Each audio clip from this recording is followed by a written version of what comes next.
Well, as you can expect, the wife is calling. Bear, bear. Boy, oh boy. What a ship.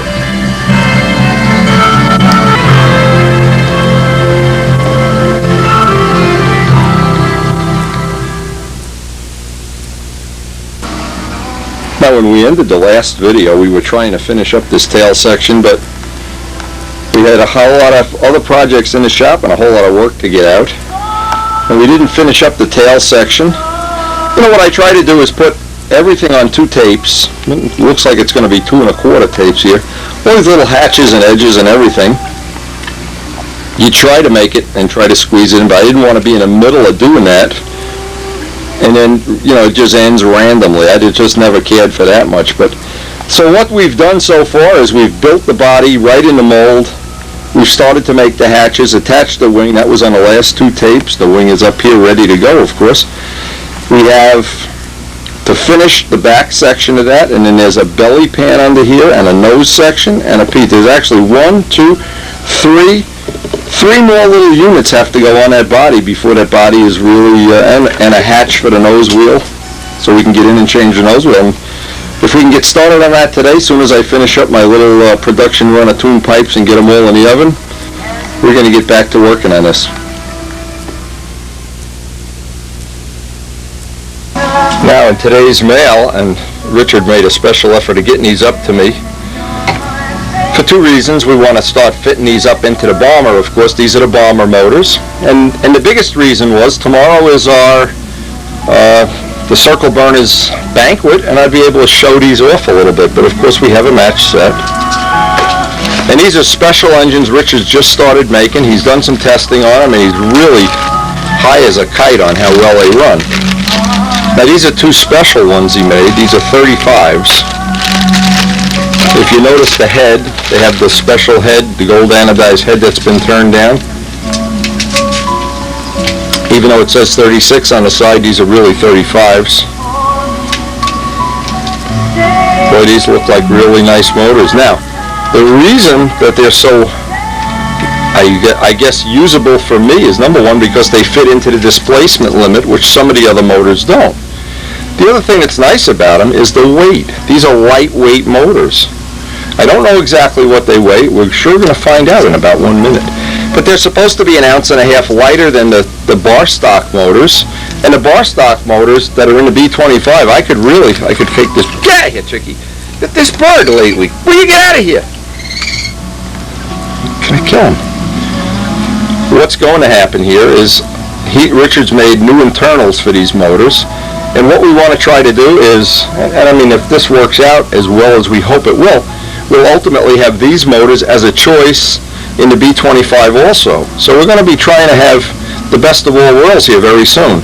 Again, we're going to be breaking these in. We're going to be test flying them. They're available from Richard. He didn't send me a list of what the price is and the delivery time or anything, but these are from the first production run, and they are really, really nice. It looks like he's got the typical jet, what I call typical jet workmanship quality, whatever you want to call it. He makes his own liners, makes his own internals, handmade Venturis.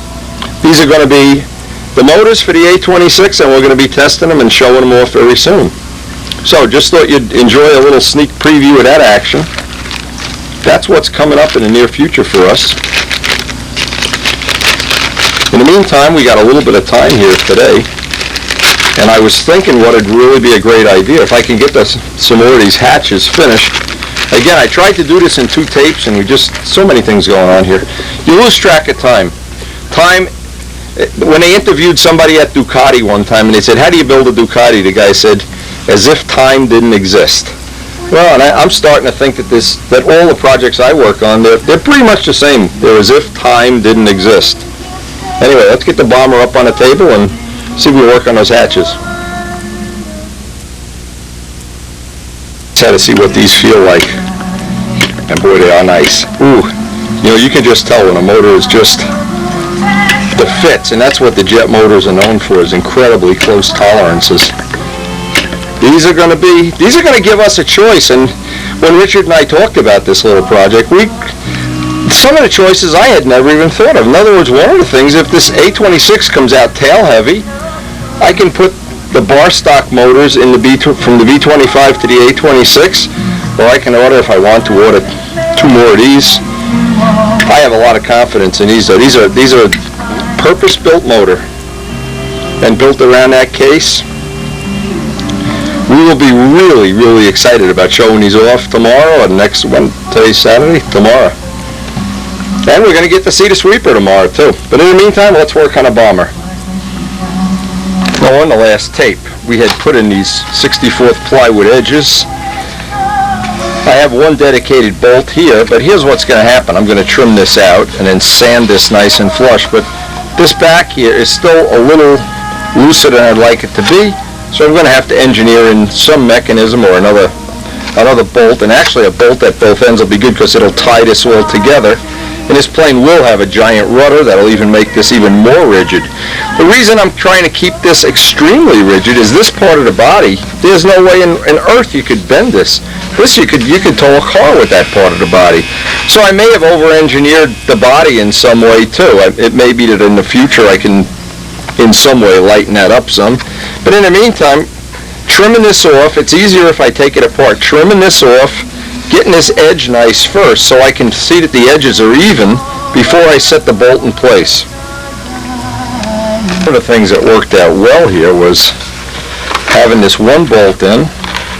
Keep in mind whenever you make any of these take-apart things that you got to be able to get in at the screws conveniently. And in my case, the reason I wanted this on the bottom, I don't want to see this when the plane is sitting on its feet. I don't want to see bolt holes holding things together. I'd like to see as few bolt holes as possible, in fact.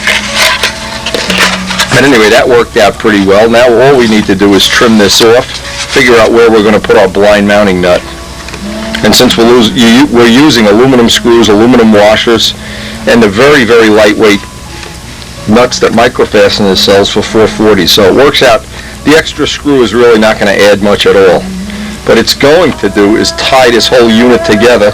Because again, you got Rich Jacobone who launches the plane like this, so we don't want to have him that he's holding the tail. Hey, who launched you? Get out of here! When he's launching the plane, I want some rigidity, especially by the rudder. Guys hold it by the rudder.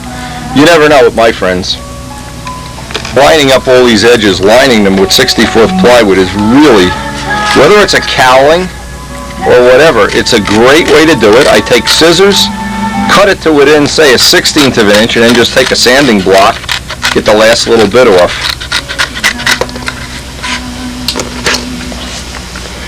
And it adds tremendously to the life of the plane. It gives you a nice edge when you're doing your paint work. You can work off that edge, and then we'll figure out where we want to put the blind nut in there. But again, what I emphasized on the first tape, or second tape, this little part, it looks very, very easy to make, and yes it is, but getting all the fits nice, having fits that look like inclines is where you really wind up absorbing some of the time. And if you're not concerned with that, it'll go real quick. Now, I try to dress it down to where it's almost flat. Then I'll bolt it in position and line up the other bolt. Now, this is the sequence of things. If you really want to get the best of all worlds here, I've worked out this sequence that seems to work for me. Anytime you have a cowling or a part that you want to take off the plane, you want to make the part, get it in a very rough condition, but leave it a little bit oversized, and then you want to bolt it in position. You want it to be absolutely in the position and with the bolts that are going to hold it together inevitably, and then do the final contour, this final edge and this final edge. If this isn't bolted in position, if it's just sitting there, then you tighten the bolt, it moves. So getting this blind nut in position, this is going to be the next part of this that we have to engineer up, and that'll really tie this whole tail end together nicely, I think. To do that, I'm going to put a little piece of balsa wood in here to get this curve, because again, the front of the stab is a curve, and I can just roughly get that in shape. The reason I want all these fits is when I do the final fit, I want all that in position, and I sure don't want to, and I've done this already, without thinking it through, it'd be late at night or early in the morning or whatever. I'd have this piece in, and I'd say, let me just put a little piece in there and put a drop of CA and glue the part together. Easier to just put that piece on outside the plane, and you can see we've already got the curve started. Just a little piece of scrap, get that fit as nice as possible. Then when we bolt this in position, I know it'll be at the exact position. I'll tighten the bolt, and then I'll get this edge to be as true as possible, and it looks like we got a pretty good fit in everywhere else. And it seems like this takes in a tremendous amount of time. Probably does if you're as fussy as I am, but good news is I've estimated that for me, every hour that I spend making a take-apart plane, I save 2 hours later, because when I'm buffing this out and putting ink on it, imagine how easy it is to put ink on this right now. Now, how easy is it when a tail is in your hand to put the ink on, buff it out, paint it? When a plane is in one piece, it gets difficult. As an example, the B-25 tail. If that was built in position and you couldn't take it off to buff it, imagine buffing the inside and buffing under here. And what kind of a jury system would you need to hold it upside down? Would it be upside down? You couldn't rest the tail on a table. Right? If you didn't have these things take apart, to me, even if you don't want to have a take apart plane, it's worth making a take apart plane, because you lose that time in the very beginning. You probably lose X amount of hours. But from that point on, it's a sliding point, and you're on the home free side. And the bigger the plane is and the more complex it is, the more I would say it pays. Like Paul's B-17, for instance, just pays to do it in terms of time and in terms of effort, just less effort. Now, and as if that wasn't enough of a reason, that is going to come a time very soon when we want to bring this up to our Spitfire Museum or whatever. Well, I have news for you. It doesn't fit up the stairs the way it is in one piece. It's going to have to come apart. Or if we wanted to store it. I mean, we have a limited amount of space here. So what I'm saying is, when you think about take-apart construction, don't just think, oh, geez, it's for European guys that travel in Cooper Minis or something. It's for big fat Americans like me that just run out of space. Time I've done it, I've lost, let's say, and we've lost 10 hours early on making all these bulkheads, and then gained 20 or 30 later on. Especially in my case, the finishing, because I'm so fussy about the finishing and inking and detailing and all these little faded edges and everything. If this thing is in one piece, how do you get the airbrush up under the flaps and stuff? Laying out the lettering on the side of the body, almost impossible if the wing and tail are in place. It's so awkward. When it's in one piece of cake. Just imagine doing all this lettering and letraset and everything on a thing like this. If you don't have it, even the rudder, doing that 38 when the rudder's glued to the plane. So anyway, just gives you some food for thought. And it's things that I've learned, in the past. I guess we've been doing this 6-7 years, 96. We've been doing it a few years anyway. This thing is just to lay out the position of where we want to have this ultimately wind up and have that blind nut. What I did is I bolted the front of this together and then drilled one hole through all three pieces. So now I have a locator hole for where that hole is going to wind up for the bolt. This piece here, I need to make a piece of plywood, locate where the hole is going to be, get the blind nut in, locate it in position. And what I can do here, because we're going to have a reinforcer, I can take some of this material away for now, just so I can get my finger in there and hold the blind nut in position. Now you got a strip of light ply. What I can do is just lay out what I think is going to be the spot in this dimension. You can't really put a blind nut through 64th plywood, so we need a little bit of material there. Now once I cut this, I'll be able to put this right in position before I drill a hole. Now with some of that material away, I'll be able to get a little bit nicer fit on this. Okay, that'll work. Now I just got to glue that in position. Now I'll get the glue seam real nice now that I have the blind nut in there. What I can do is I'm going to lighten this up, and I'm going to hold this on with the nose up and just let glue run in this whole area. So I get a nice glue seam along the way and along our little blind nutted part. Then once that part is bolted in place, I'll put a little tubing around the bolt, and it'll be ready to do the final sand out. Now the next thing I need to get a little reinforcement piece in here, same as this. Cut this way, get all the lightning holes in this, and then we'll be ready to bolt it together. Get that final sand out on. We're going to get that little aluminum tube in there. I'm just trying to space this up. This part, again, I say this over and over again, you look at this and you say, oh gee, I'll make that up tomorrow morning. Yeah, it winds up taking you a lot longer than you think it does. But it's critical, number one, that in my case it be very light, and we're trying to make it scale-like. I mean, I just can't improvise here. I'm trying to keep the shape, the contour, because the A26 in the back of the body really has that nice flowing shape, unlike the, well, Les says the B25 is a bulldog, and the A26 is a greyhound. Maybe he's right. This worked out real nice. I put the little insert down there, protect that little screw hole. Now I need to work on these joints.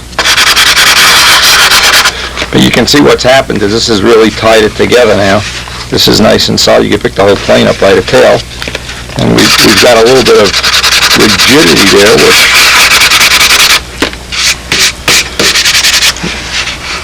try to get it that I can't even feel the seam when I'm done. Now, one of the things that you would think might not be real important, but it is this little thing right here, the tail skid. And we have used that on the B25 many times. Now, what happens if you think you would just be better off leaving that out or whatever? Not so. When you go to fuel a plane, a lot of times this will tilt down and you'll scratch all this paint up, or even on a bad landing where you bounce it, or in grass, you don't want this part of the fuselage getting chewed up. So I'm going to replicate this, even maybe making it a little bit bigger than it really is. Make it out of plywood and put a little piece of wire around the edge so it can't wear out. That is get some little idea of what that looks like in scale. Mine is going to be a little bit bigger, and ours will probably at some point in time be functional. And notice there's two possibilities. Some of these don't have any in the picture, where they've changed it, and some of them are protruding out much like the B25. And I'm sure in real life every once in a while they did drag the tail, or in the windy, bumpy landing.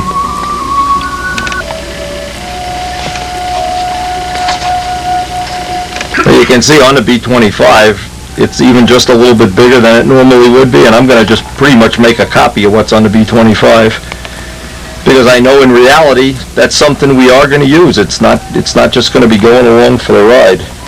That's a part of it we really are going to use. And you even use it when you fuel a plane. I have that block that goes under the nose wheel, and this one will probably be very similar, the way we have the tanks plumbed. So rather than fool around, I'm going to get this made up. I've made this one out of 16th plywood and put a thin piece of music wire right around the edge, just so it wouldn't wear out, because in time, that even if it's 16th plywood, it's just going to wear out. A small detail, but something we really have to take into account.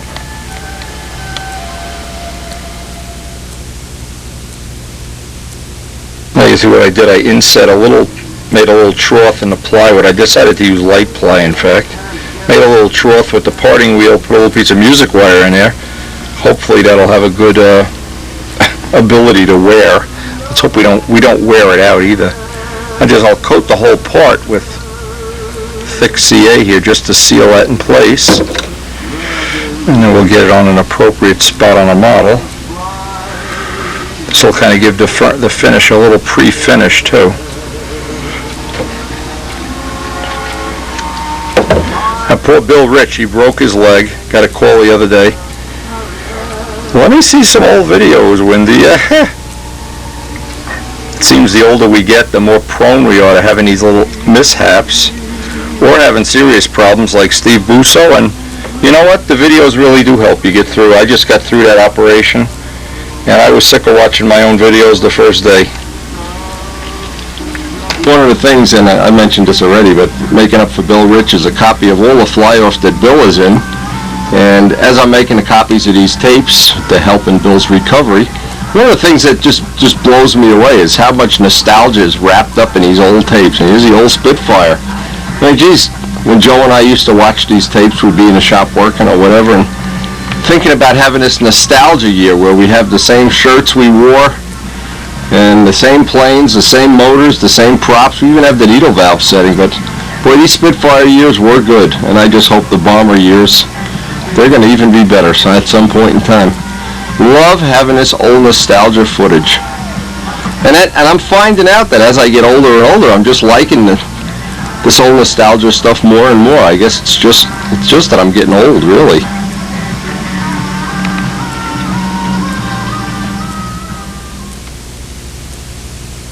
Here's one of the dilemmas we're going to have very soon. In fact, I need to just take a look at this right now and start figuring this out.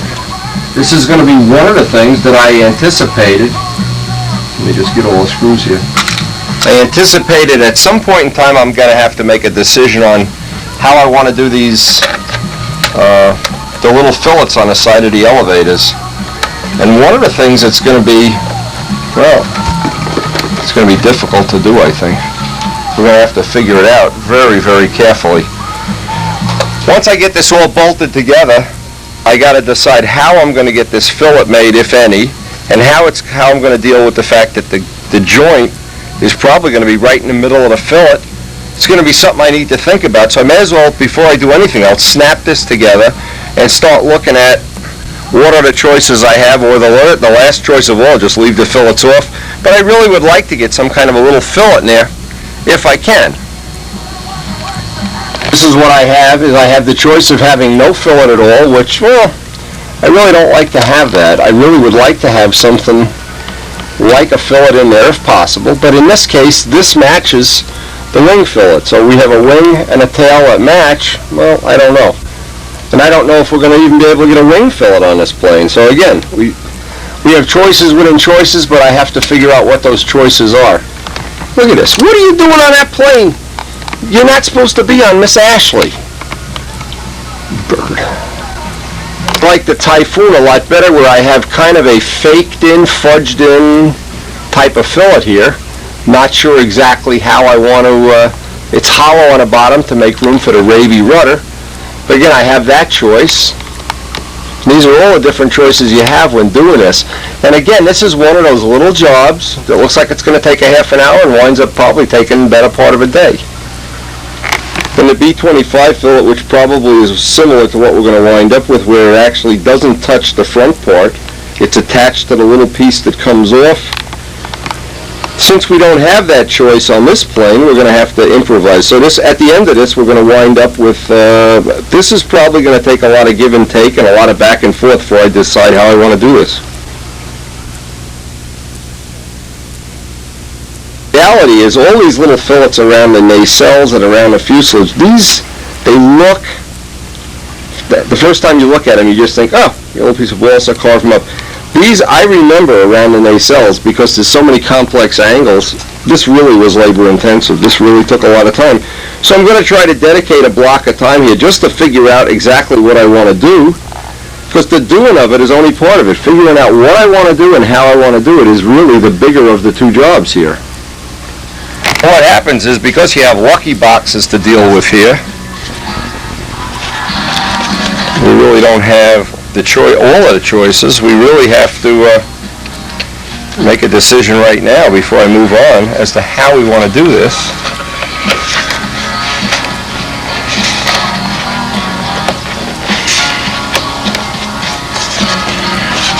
Well, just to get an idea how much material, we're going to have to cut some material out of here to make that a little bit bigger, I think. Maybe put an angle in here so it follows the angle of the fuse. Maybe I can carve a piece and then just let it hang down over here so it would snap in. Now at this point in time, I'm really glad I put that extra bolt in there, because this, you can see how solid this whole back is. It really tied that whole back end together like that. But this is going to be the next little thing we gotta, well, even if we just make a decision today, it'll be worth it. And because I'm going to have the guys over here this morning, some of the guys are coming over before we go to the banquet, what's going to happen is maybe somebody else will even have a more brilliant idea than me. Always good to get some other feedback when you're faced with this kind of a choice. But then if I come up with a lot of choices and I'm not happy, that last choice is just going to be to leave them out. complicates this is as these elevators, because they have the dihedral, as they go down they spread apart, and as they come up they get closer together. So I really have to allow plenty of clearance here. I just can't make this a zero, a real tight fit. I'd have to leave a little more clearance than normal in there. But figuring out, what's going to look the best on this, or what's going to work the best, well, we're just going to have to lay it out a couple of different ways and see if I like it.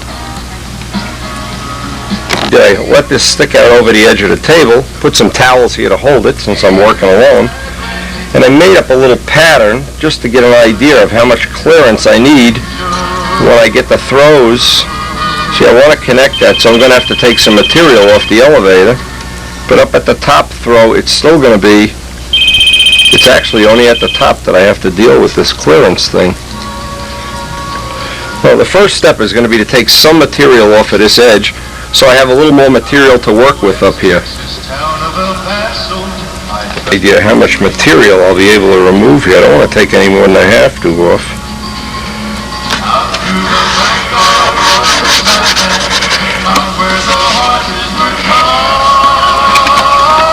Now luckily before I get to the, I'm just going to make it to the end of the lucky box.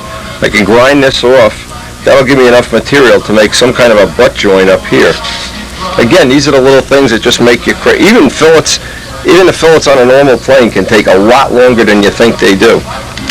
And I need to get in there and get rid of some of that material too. I want these to be look like a minimum of a 1/16 of an inch anyway. Idea if we're close here. Yeah, that'll make for a reasonable amount.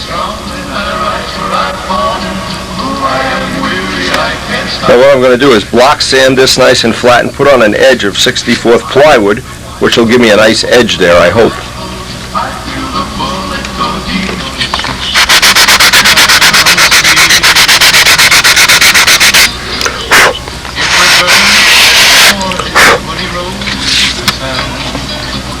Okay, now we have a 64th plywood edge here. As soon as that glue kicks off, we'll trim this off, get this block sanded in. We can always do a quick refinish. The refinish would be put a little thin CA on there, wipe it, and we'll respray it. We can just respray this edge. But we're probably going to sand this last coat of silver down one more time anyway, just before we do the final paint.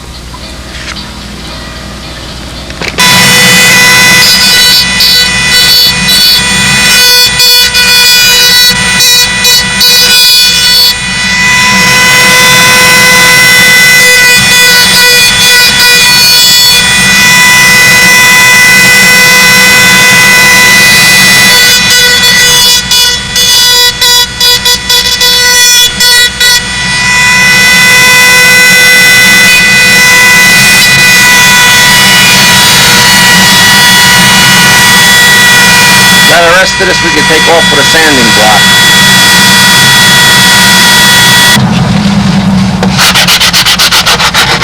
Now the reason I'm spending a lot of time with this fit is because I want to get, first I need to figure out how much clearance, and I know I need more than necessary because these go up in a swept angle. Until you've actually built a plane with dihedral, and that's why it's fair to say, I think it's fair anyway, that any real semi-scale plane has to have dihedral if the real plane had dihedral, because if you're just trying to avoid figuring out all this extra building stuff, well, maybe it isn't really a semi-scale plane. Like Strager really isn't semi-scale, and there's nothing wrong with that. It's just that it's not fair to confuse that with planes that have a scale. The part of their design is the wing scale. The dihedral angles are scale, or the wing is the shape of the scale wing, similar to that shape. Okay, so now we have the right clearance on one side, even the clearance in but with a horn. I had to do a little refinish there. We got real nice movement. Now the trick is to take this elevator off and get exactly the same clearance here. Put the same piece of 64th plywood on this side and get this refinished up, and if that's probably all we're going to get done in this session, then we got to get ready for the banquet.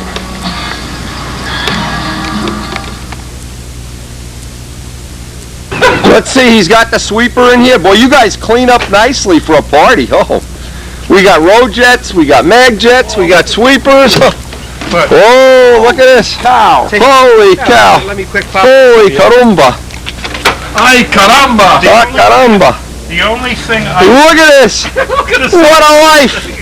The only thing, when I saw the picture of it, I could just barely make out this. Look how nice it cleaned up when they took it. It cleaned up great. Are you kidding me? Even the landing lights. I'm surprised you didn't put LEDs in there. I suppose. It looks great. Look at it finish. Oh, man. I had it on my kitchen table, and I was using it as a table. I was eating off it, and I had books on it. Just don't use it for a bed. I was using it for a desk, really, because it's so Make sure big. you don't lock yourself into the van anymore. You gotta measure that up just to get the squares. When I got locked in here, He got locked in there. so I'm standing here wedged between here and the wing. I had to walk over, crawl over the seat, slide down head first Like under a the snake. Come on, showtime. You know what? We're really going in style. We call this car the Maycore Mobile. He got his brand new BMW. Look at this guy, living large. You sure you're not part of a rock gang? This isn't the latest one. No. So Maycore, bring in the pride. No, you give him the Mary. Just give him the Mary. Give Les the motor. Les is gonna want to hug and kiss the road jet. Look at, he's gone already. No way. There's the sweeper video. That's yours. There's the man who has sweeper pictures right there. We better get some pictures. You got some old sweeper pictures. I'll go get the. He's got the ARFs. All right. Tail of the sweeper coming out here. The Chickadooly sweeper. Look at this guy. Oh, look at Oh my God. Just like Saturday Night Live. Look at this. Oh my God. Watch some idiot in a Corvette run the thing over. Oh yes. bigger than Zambelli. Say it isn't so. Bigger than life itself. That's right. Believe that? Look at the size of that. You don't really have a feeling for the size of it. Until you pick it up. I think Bob Hunt would be impressed if he knew that thing came in at 53 ounces. Yeah. Take a look at the setup I made. Yeah, that looks nice. Yeah. I fixed the cowl. The spinner fit right on there, nice. Oh, I machined up a special spacer out of bronze. Okay. And All right. I resoldered the nuts on here. I took the stack off that because I was concerned about the back pressure. Now this is a solid wing, right? Yeah, foaming. Foam wing. This wasn't your lightweight technique of foam back then, was it? I don't even have a lightweight technique now. I don't know. Yes, you do, except we don't know that it works. Okay, let's see if we can get this. There's a little thing on the bottom, Bobby. Did you notice there was a button glued to the bottom of the flap? You know what that's for? That's a faucet washer. No, you know what that's for? Because the wheel pants used to come back and hit. No kidding. When it had these big pointy wheel pants. Oh, that's right. When it was new. Oh, then it gets to take the easy stuff in.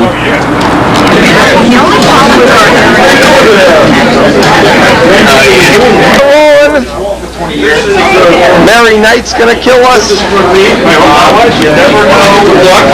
I guess that's a good place to store it. Very cool. Got some planes down here for show and tell. Oh, you got the giant bislab. Okay. Giant bish. That's a mega slob. Mega slob. This is something you might get. Look at this. This is a new. Oh yeah. Yeah. Take that. Let's run it. You got a prop? No. Oh. I modified the back plate. Look at the muffler on it. I love the muffler. I blew Wow. it in my front yard. Your neighbors didn't even know. Nah. Isn't that cute? Put it on the Mega Slob. What's on the Mega Slob? Yeah. Look what Dan found yesterday. A magnesium airplane. Magnesium plane. All right. Look at the little. Is that the little half-A bislab? Super small bike. Yeah. Oh, that's cute. And he's got the aluminum plane out here. I don't know. What's that back there? I can't. Classic plane. Johnson 35 on it. 1940s, a Craftsman control line kit. All magnesium. Yeah, look at that. This is, Wow. I found it yesterday in Lebanon. Sheet magnesium. Look at that. Wow. That is cool as can be. Now, how many guys do you think have a magnesium, whatever that is, B25? That's pretty cool, John.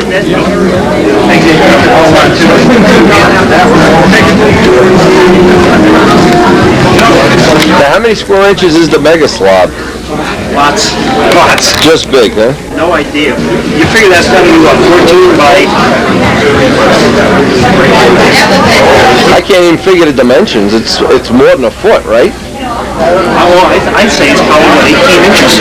Yeah, I can't. Well, No, 14 inches. Hard to say. the magnesium plane. Did they have a lot of those, John, years ago? Was that a common thing? Or? Never saw one before. I never even heard of No one. magnesium. A mulching kit, Craftsman mulching kit. That's wild. That's the box of the I always liked Dan's little aluminum planes. These are cool. He had the MiG here last year. Very, very cool. Very cool.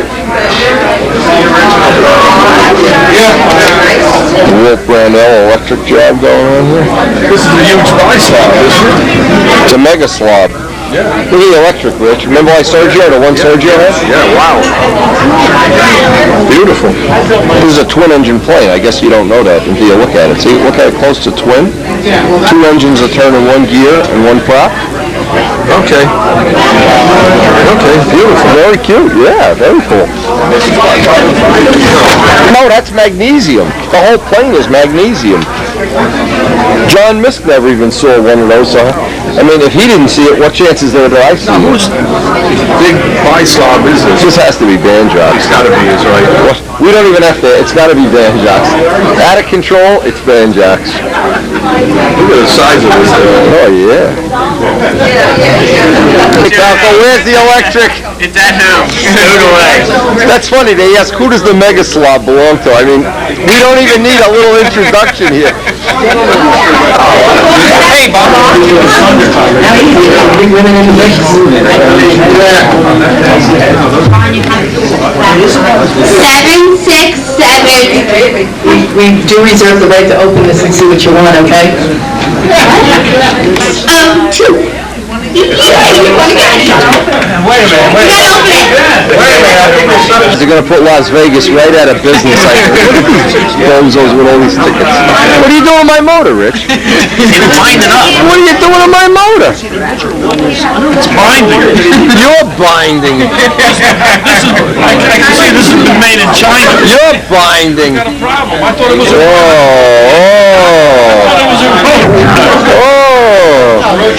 Listen to this lack of respect for Lindy's stuff. It was a box of doodads. This is the biggest single-engine stunt plane that's ever flown in competition.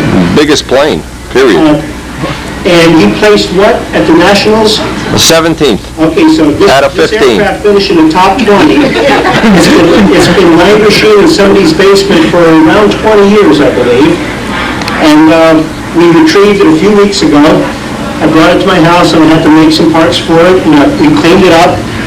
The original engine that was in it is an OS Max 61 that somebody tried to run on the dirt, and unfortunately it chewed up the piston and ring. But I've got a few engines at home, so I found one that fit, another OS, and we put it in, did a little machine work to make a new spinner back plate, bolted on a muffler, stuck in a tank, and we took it out and flew it last weekend. Dan and I flew it. And it's really quite an amazing airplane for something so big and heavy. It's about 130 ounces. What's that? That's not heavy. And it's remarkably nimble. I flew it the first flight. For an SUV. I flew it the first flight, and it was too small.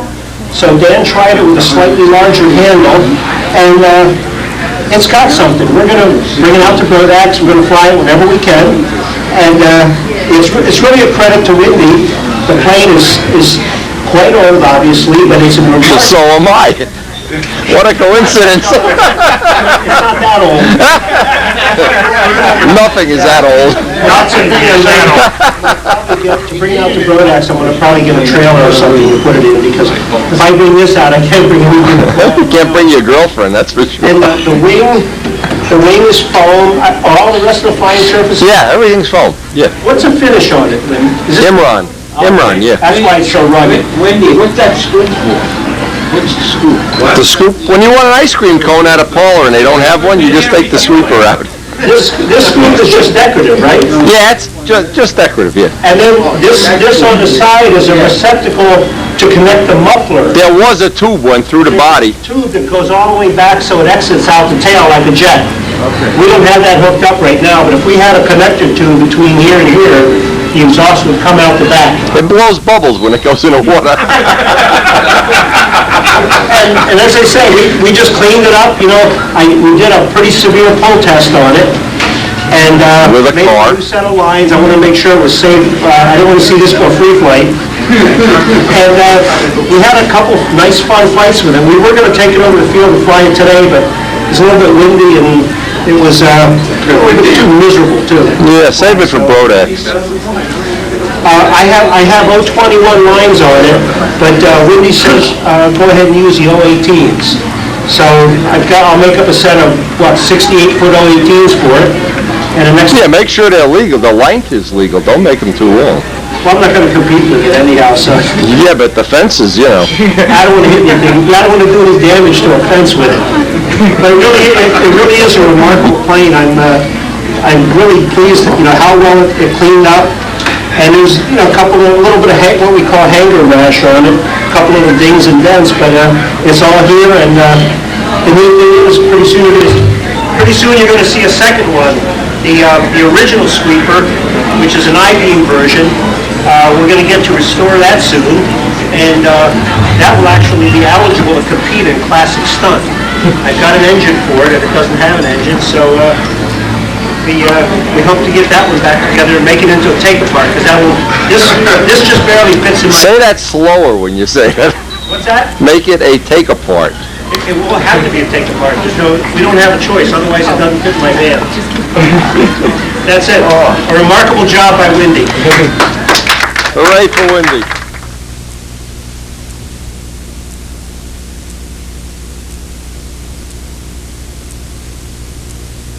Now, after the banquet, we all came back to the house. Danny, Mikey Palco, Mike's girlfriend, and I didn't get it on video, but they had a little surprise for me that they named or nominated me or awarded me the Circle Burners Hall of Fame. The original person in the Hall of Fame was John Misk, and I'm the second one, and obviously there will be other ones in the near future, but I get to keep the trophy for a year. So guess where I put it? Right in the Spitfire bedroom. And I have to be really honest about this. As years go by, the trophies don't seem to be as important as they were years ago, but they're still nice, of course. And to be in the same Hall of Fame as John Misk, there's just something, I guess something personal here, is the fact that they've never put John Misk in the Hall of Fame, the Pampa Hall of Fame, and I think that's a travesty. It's really a ridiculous travesty, and so he's in the Garden State Circle Burner Hall of Fame, which I just think is a nice little honor, and I love having a trophy up here in a Spitfire bedroom. And so tonight we'll just check it out and look around at the Spitfires. Rich is getting ready to do some white ink work. I think Les is going to spend some time helping him, possibly find out some new ways of doing ink in the near future. Anyway, it was a great band. Great seeing the sweeper, and great seeing how popular it was. It really was the hit of the show. And of course, Hattie N, Eddie, great time. I ran the trains for everybody last night. And I got Bob Zambelli to promise me that he was going to make a scale model of the sweeper. We'll look at it. And his beach, the Stagger Ring Beach. So we look forward to seeing those in the near future.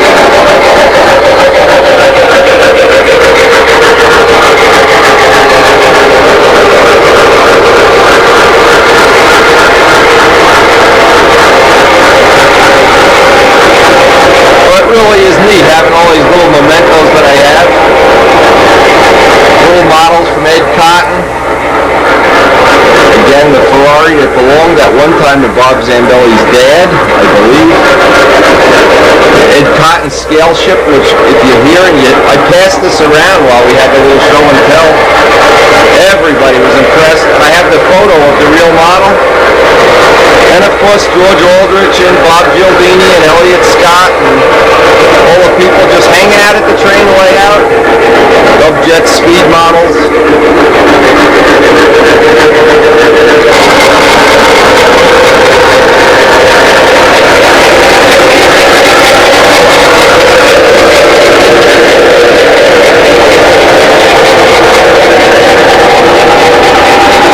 Just so nice at the end of a long day.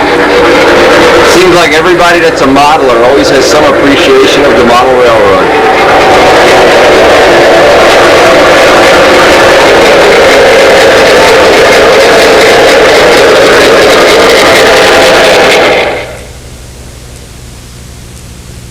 And this morning what I did, I got up nice and early. Now, it looks like we're going to have a beautiful day out there. I think Les is going to want to run motors in the next day or so. Anyway, I wanted to put a couple of coats of silver on this so I could start getting all these little spots where I had to touch it up along here. I had them with the red lead put away, but I wanted to get this nice edge here because now what I want to do is put the model back together, and I want to see if I can create a fillet that's going to look appropriate for back in that corner. That's one of the little jobs that I guess everybody does, but I seem to spend more time doing that than I really should. But without that little piece in there, it really looks, well, not as nice, say, especially on a semi-scale model, as it could if that piece was in there. So let's put it all together and get those little pieces made up. But not one of the little things that was a little bit of a problem was trying to figure out a way of working on this. Because when this is hanging off the table, on my pad, it was just too unstable, and I came up with this way. So just putting a few towels on the table, and now I can go out here and see, here's the problem that I have to deal with. When these go up, they get closer together, and as they go down, they get further apart because of the angle of the dihedral. So the lucky boxes take care of the horn movement there pretty well, and we know that's worked pretty well on a B-25, but here's what I really need to find out. Before I can put the fillet in, I need to find exactly where neutral is. Now you might think, well, you just can line it up like so, just get back here and kind of line it up. Well, I want it to be a little more accurate than that because I want to use the fillets in the future. I want them to be a reference point.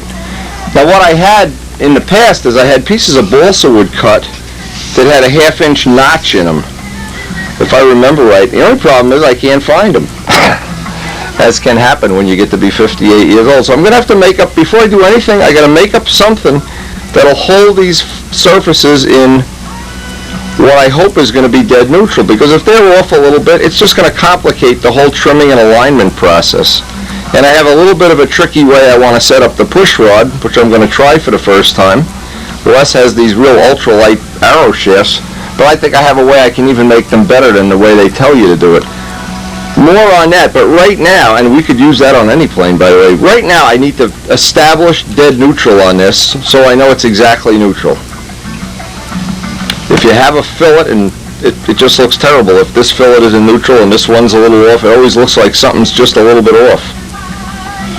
And we certainly did spend enough time to make sure these two parts are relatively symmetrical and equal and everything, so now the last of the things that's going to happen is we're going to have to make sure we have enough clearance here, because as this goes through its sweep of motion, I don't want to have it interfere.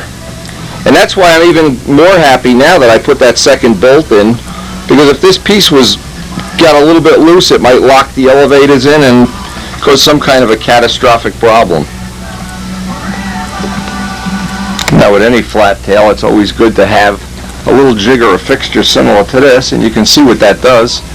What it does, it allows me to fine-tune neutral now, and now I can take some little balsa shims, get the same amount on top and bottom, and just have that as a temporary mark, or I actually could do it by eye, and I can see that my fillet should end right on our parting line, which is going to be a problem.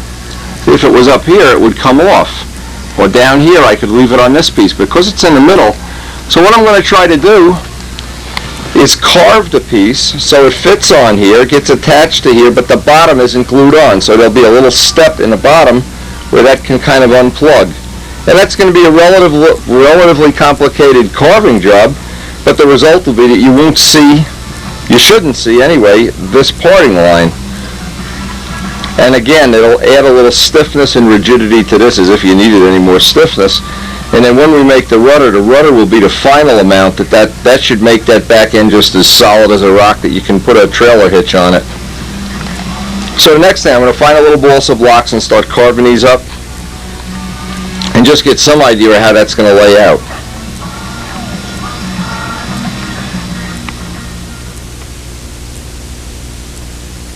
Well, what I try to start with, try to clean up these edges, and every time I get around this, I keep finding more little defects that I want to clean up now before we actually put the finish on this. I need a block that's big enough in every dimension. Let's see if we've got one here. This certainly is big enough. Okay, so now what I can do is I can take this piece right off and trace out this shape anyway.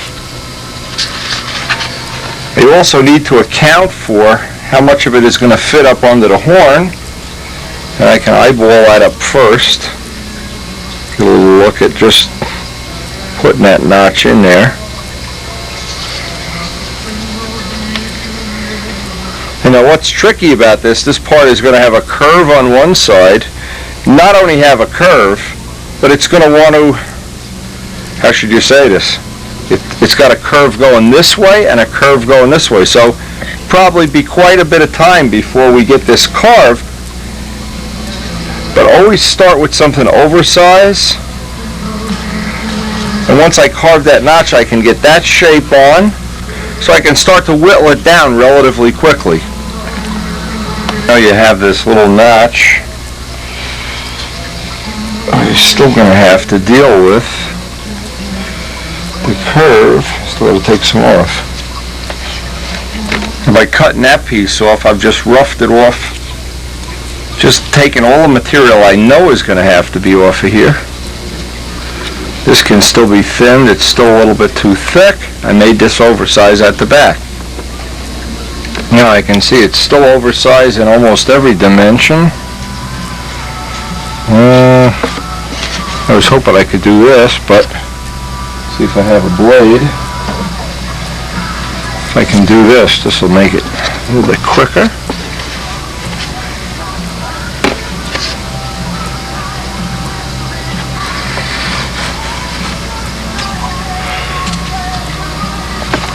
Probably remove a lot of this with the belt sander in one quick shot.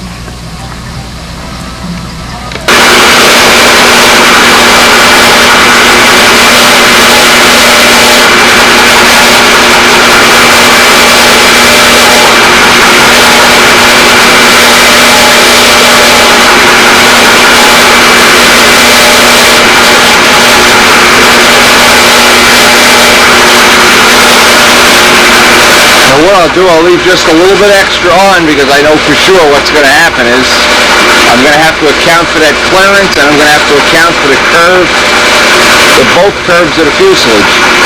But this is a good way to get started, just leave it a little oversized.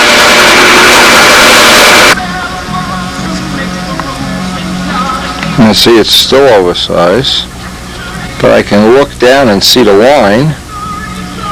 Probably if I take the line off and just a tad more, I'll have a rough fit. To do this part of the fit, it's just a little handier having the part up off the table a little bit more. And from this piece, now I want to get the fit back there and get the final fit along the edge here. One of those things where being able to move the model around and being able to get it at the right angle that it's easy to work on, it's certainly a labor-intensive thing, and having a model that you can move it around like this just really helps you a whole lot. At least it helps me. Okay, now I'm just using little pieces of cardstock to make sure the clearance is equal, because again, as that throw goes up, this clearance changes. Now what I'm going to do just to satisfy myself here is tack just a couple of tacks of thick CA on there, take out the cards, and then make sure I have enough clearance, make sure we have a complete free rotation there before I go any further. Now with this is just tacked in. I can get in here, hold up piece of sandpaper, find out where any high spots are.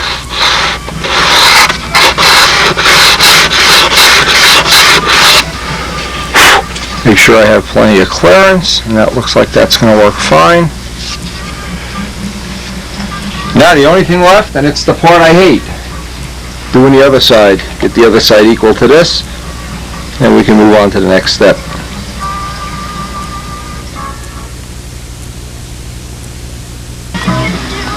Now with the two fillets installed, the next thing is to take this apart and get these all glued from the inside.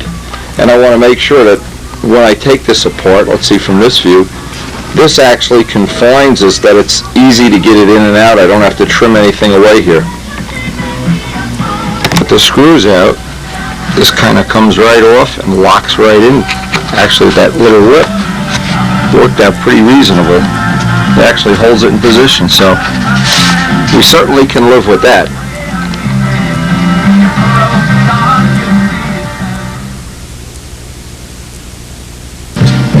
Now this is all CA'd nice now and final sanded in. Now I want to take the piece, I'm trying to do this as methodically as possible, is bring everything up to silver. I can start that piece of wood, that little piece that fits in there. There's no reason right now, all the fits and finishes on it are done, and that's ready to bring up to wood, bring up to a silver from raw wood. Now needless to say, one of the criteria for this piece is this for sure is going to wind up getting some oil on it. So I want to get the inside of it good and fuel proof, and there's no reason to fuel proof anything with anything other than Brodak dope, because that's what's fuel proof in the outside of the plane. So if it's good enough for the outside, I'm guessing it's good enough for the inside. So what will happen here, and this will be a big advantage for me, is I could start getting this piece, the coats of dope that need to happen, and get the tissue on it, maybe even the next day or so. The silver parts, the stab and elevators, I still have some little spots I want to work on, little areas I want to address. But right up until the time we actually put the paint on a model, I want to be doing these little touch-ups. As I go, I do that, and I like to do it as I go along, rather than try to wait to the end of the model, and at which time you're itching and dying to go flying and everything. I just find for me it works a little bit better if I do it in an ongoing way. And as soon as a part is done and I'm done fitting and sanding it, getting the edges the way I want them, start getting the dope on. Even if no other reason, that the dope will be drying out a couple more days, even if I don't work on this part again, at least this will be drying. I like the way the skid worked out. Now what I'm going to do now is, I got a little time left today, I'm going to try to get the bottom hatch that goes between the wing and the fuselage, I can get that kind of set up, decide if I can use the part of the carbon block that I have already molded, or if I can carve the whole piece out of wood, because we're going to put a bunch of, there's going to be hatches there, and you still have to figure it out as you go along. That's the adventure of any plane really, and especially with the twin, is just inventing it as you go along. Every day you got to lay it out just like a production line, I guess, like working at Boeing or something, and try to maximize the efficiency of the time that I'm using. Anyway, now what's nice about this, I can have this part, it's got a coat of dope on it, I can put it outside to dry, 20 minutes later put another coat, 20 minutes later, and probably in an hour or so it would be ready to tissue. But in my case, since we're not going flying tomorrow, what I'll do is give that dope an extra couple of days to dry out. It'll even be better. It looks like not a big important part. It's a lot of hours into making that little part.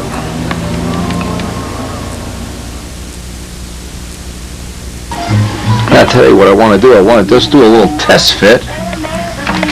See if I can get this part trimmed and fit. We need to make, we're just laying it up here for now, we need to, of course, make an absolute good fit here.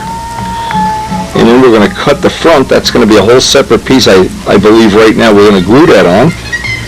Again, this piece I need to trim here, figure out if I need to make a height adjustment to adjust for the 64th plywood, so that in essence that whole piece can come off with either one or more cowling screws. I'm looking at it from several angles, and I think that's just going to be just a question of fitting up the part and then getting, I want to have a 64th plywood edge, of course, along the whole hatch.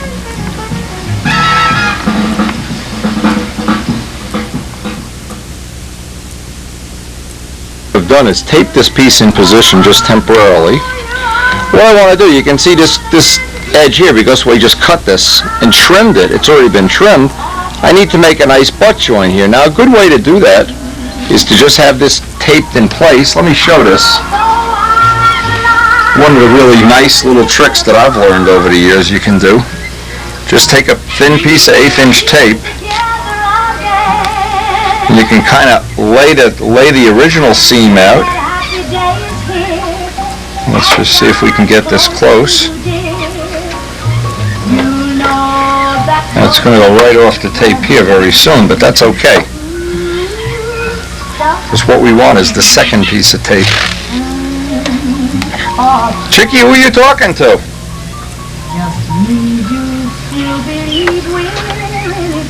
This is a good way to get any kind of a cowl.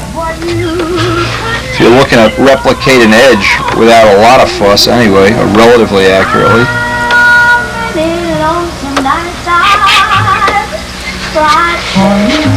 Now the trick, of course, is pull up the first tape, and now that leaves us the amount that we're going to have to trim off.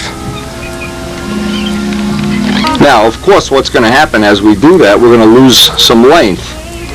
So in the end, we're going to have to make up for that thickness that we've removed at the joint, either here or somewhere in this scheme of things, or on the nose wheel block.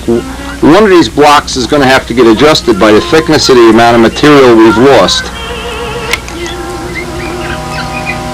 A pretty good job of setting in how to get that joint within a very few strokes of the sanding block. I cut a piece of 1/8 inch balsa to make this former up, but now I need to undersize it by the thickness of the material, and I can really just feel that. In certain spots, like right up here, it's just a little high. Because I'd like the parts, of course, to match. I don't want to have one higher than the other, so I've got to spend a little time getting this fit really accurate. And then we'll be able to take this, now that we have a reasonable seam,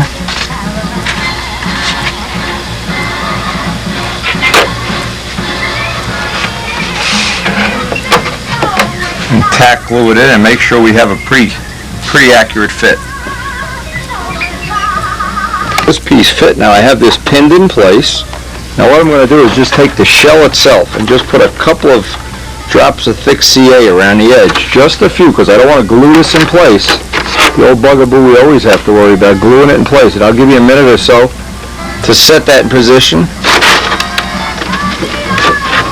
and try to get the fit as nice as possible.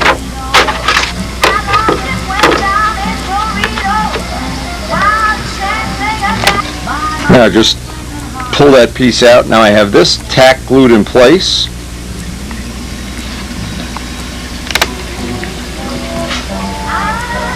Okay, that bulkhead is glued in. Now we can go about the next step on this, fitting this up and getting the front. The same thing we're going to have to do on the back is get a bulkhead in place.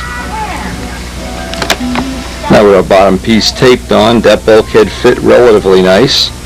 Now I can lay out a piece of tape and try to get as smooth a cut here, as accurate a cut as I possibly can get, so I don't lose any more material. So every time I make a cut, I'm losing the thickness of the cut here.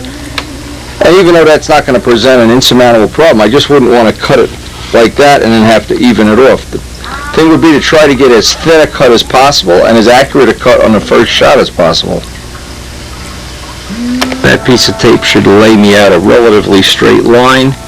Again, just so I can make up that bulkhead. With that piece cut, we need to tape this in position. And then trace out what's going to be that bulkhead. Same thing, it's just a piece of oil, so we're just to hold it in shape until we create the hold down system. Now the tape holds that in position pretty well. Yep, like I said, it almost holds it in position. Now I can just take a piece of wood and trace this from the back.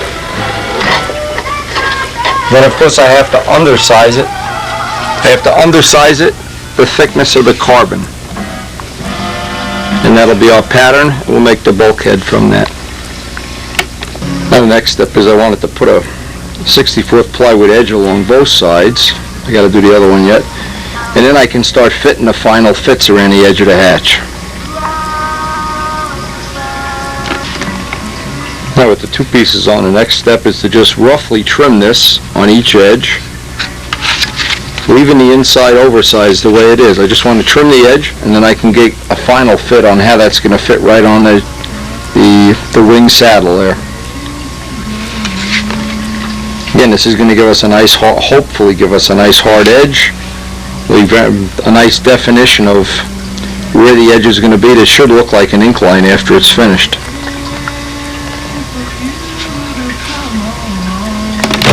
Now I've got these edges pretty much sanded smooth, so now this gives me the definitive edge.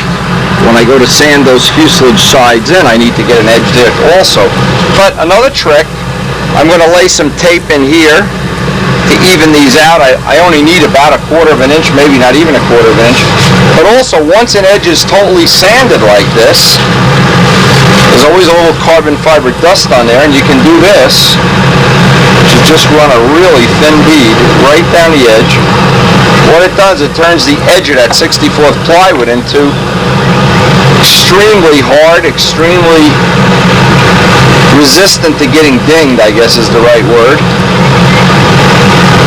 Of course, nothing is impossible to ding, especially in my cellar.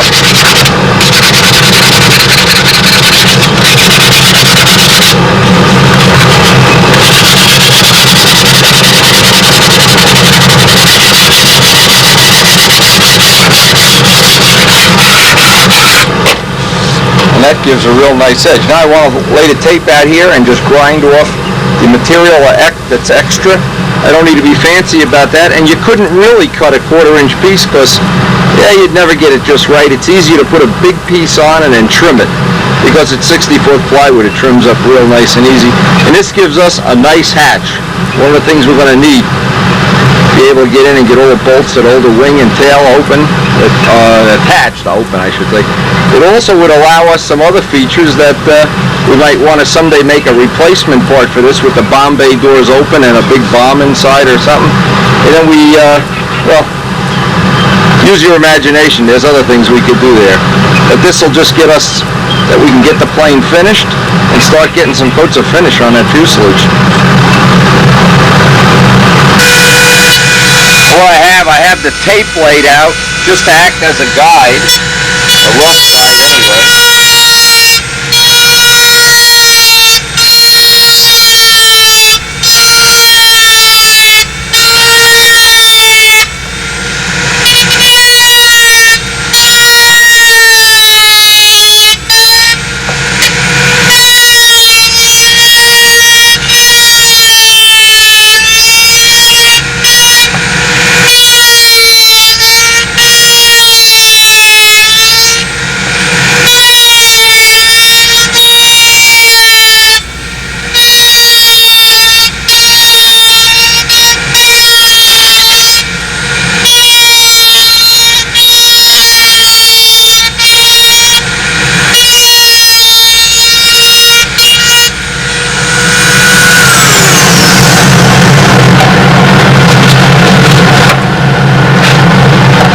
Once that is done, because we're going to have to make the top edge of the fuselage, we're going to have to make a very similar thing to this. And I can just dust this off with a sanding block.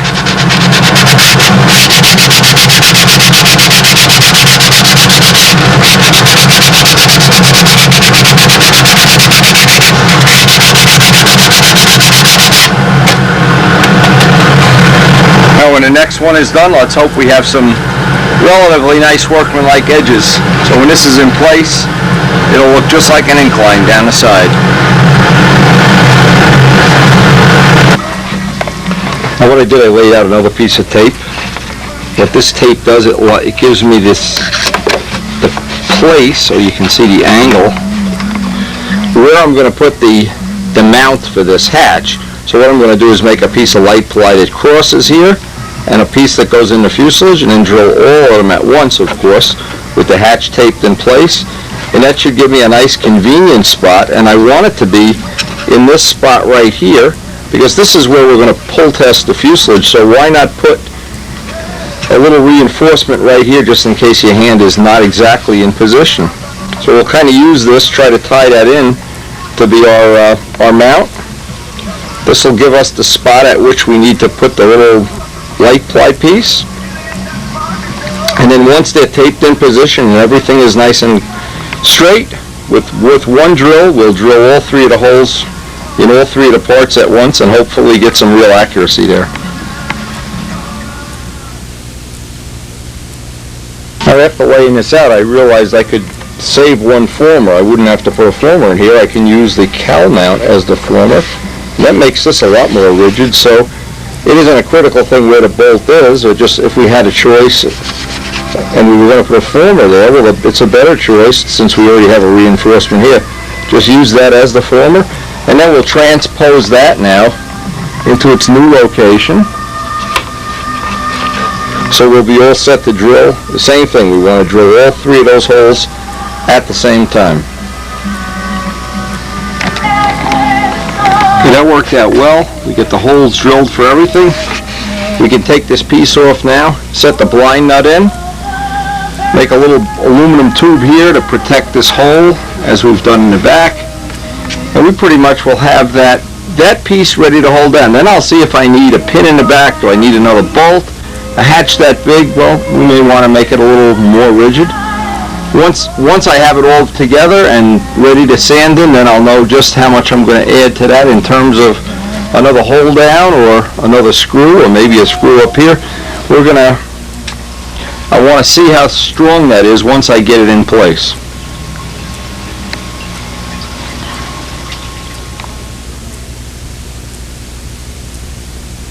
Because it's carbon fiber, I decided I don't even need the aluminum tube there. This really worked out as solid as can be.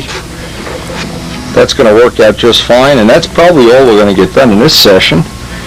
So tomorrow, assuming we have another decent amount of time, we're going to work on that nose section.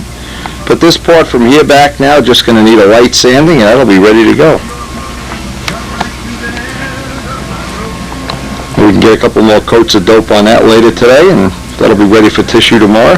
Do one piece at a time. It's rounding out and finalizing out. I just love at the end of every session to just look at this and see the progress.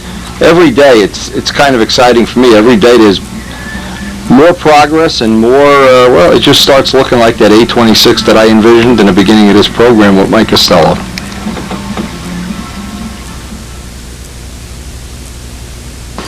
Now this morning what I want to do, and I always suggest one of the things you can do is put the lightning holes in after the part is in place.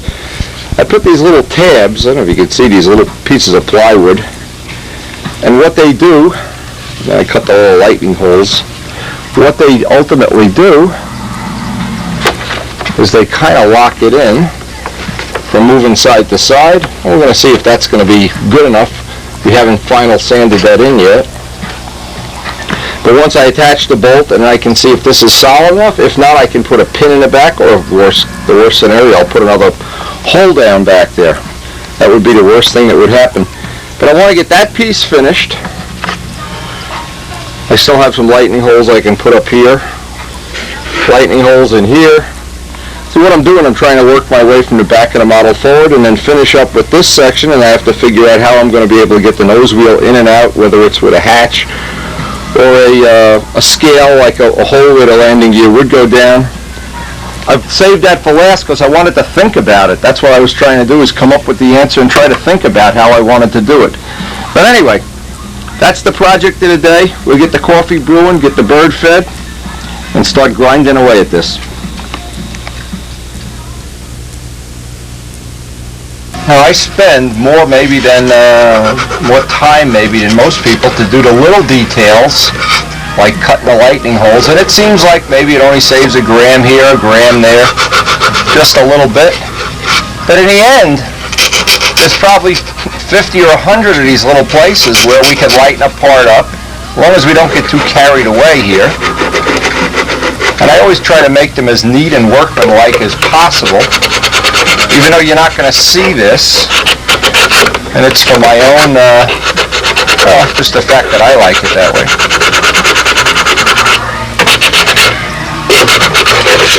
There's some kind of little saying, I don't know exactly what it is, the devil is in the details. Well, I think they're right. To a certain degree, they're right. But we're well on our way to having this model lighter than a B-25, and even if it came out at the same weight as the B-25, it wouldn't be a problem. I'll settle for that in a minute. That's still strong enough, and if it isn't, we'll put a little piece of quarter-inch square or something holding that solid if we find out that this isn't as solid as we'd like it to be.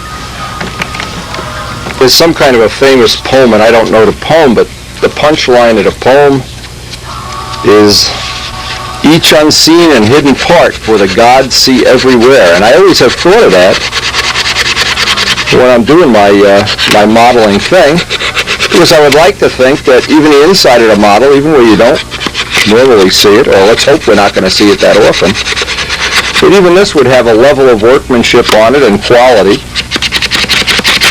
Now again here, what we can do if this turns out to be not as strong as we'd like it to be, we can put a 16th balsa former in here. That would be one way of making it more rigid. But before I do that, I want to put it all together, and I want to see the silk span. When you put the silk span on this, it's going to add a lot of rigidity.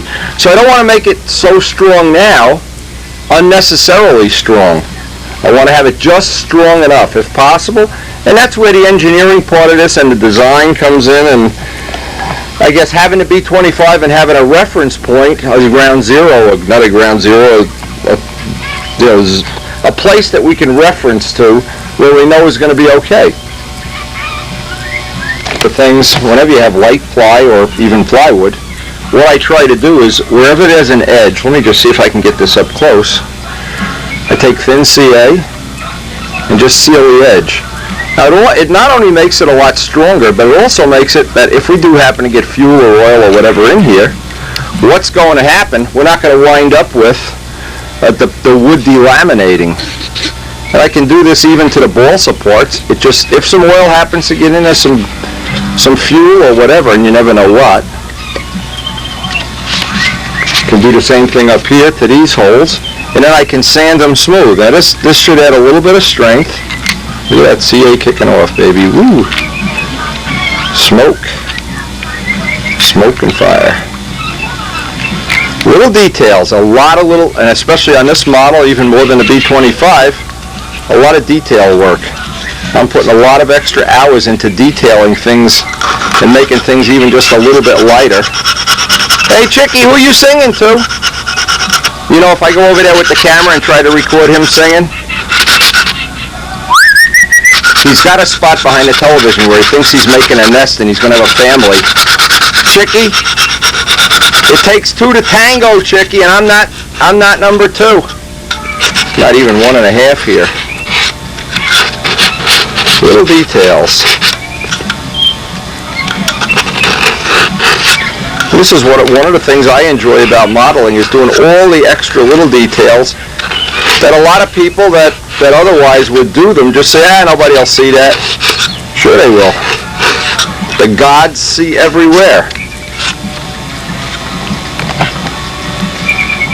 You have a pretty close fit here, but before I put this piece back on, it's easy to dress this edge off. I don't have much to dress off here. And Karen just came down for breakfast and she yelled down at me, snow today, they're predicting snow. But I don't have anything really important to paint. I guess I can let that tissue go. We're in no rush for that. But if I had something to paint now, what I would do is I would run outside and get something painted before the snow comes. Okay, all the joints look pretty decent now. Now what I'm going to do is bolt this piece in place, and using those little tangs that go in the side, this is pretty solid. That's actually a pretty good fit without sanding it even. Pretty amazing. I think it's really more luck than amazing. You can see what a nice attachment line we have. And because that's carbon, I won't really need a piece of aluminum tubing. And if I don't need it, I don't want to have any Christmas ornaments. I'm trying to keep this as light as possible. But the nice thing, like with a take-apart plane, when you do need to change something, if we do need to put that piece in after the plane's got 100 flights on it, we can do it. That's always one of the advantages. You can go back and change things. You don't have to live with things that aren't right. That piece totally in there.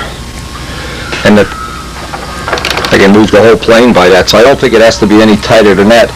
Now I can do the final sanding of this joint, up maybe to the high point of the wing. Can't do the final front till we put that piece on.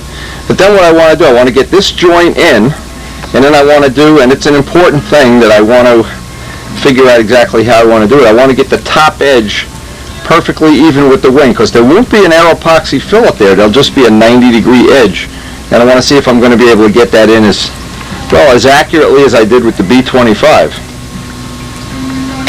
And getting that edge accurate makes it look more like it's an incline than anything else. And you can see how we've kind of made it look that way just by fudging, putting that incline along the edge. Well, we try to disguise the fact that it's a take-apart plane, but it's not really important to disguise it. If people know it's a take-apart plane, that's just too bad. Still won the concourse, so who cares? Area where you have a fillet like this, or like on a Typhoon, we have a separate video showing how to do that, and that of course is one of the choices you have. We don't have fillets on this plane. We're trying to keep it as scale as possible. On the Typhoon, again, we have the same thing. We have a small fillet, air epoxy light on 64th plywood. And we have both of those on video for anybody that wants to put little fillets like that in their plane. But if you have a take-apart plane, there's several ways to do it, and now we want to do the way that creates a nice sharp edge that matches the wing as accurately as possible, and it's a nice little way to do it.